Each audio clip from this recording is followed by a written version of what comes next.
கள்ளக்காட்டுல கட்டில் இருக்கு கம்மங்கூழ் கொண்டு வருவாயா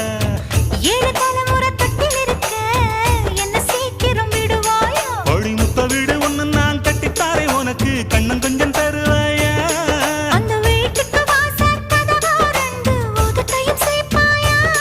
சிம்ம ராசிக்கு இப்ப உச்சமா இருத்தி கன்னி ராசிய கவு கண்ணு நேரத்தை சொல்லம்மா கும்பகோணம் சந்தையில் பார்த்த சின்ன பெண்தானா மஞ்ச தாவணி காத்துல பறக்க வந்த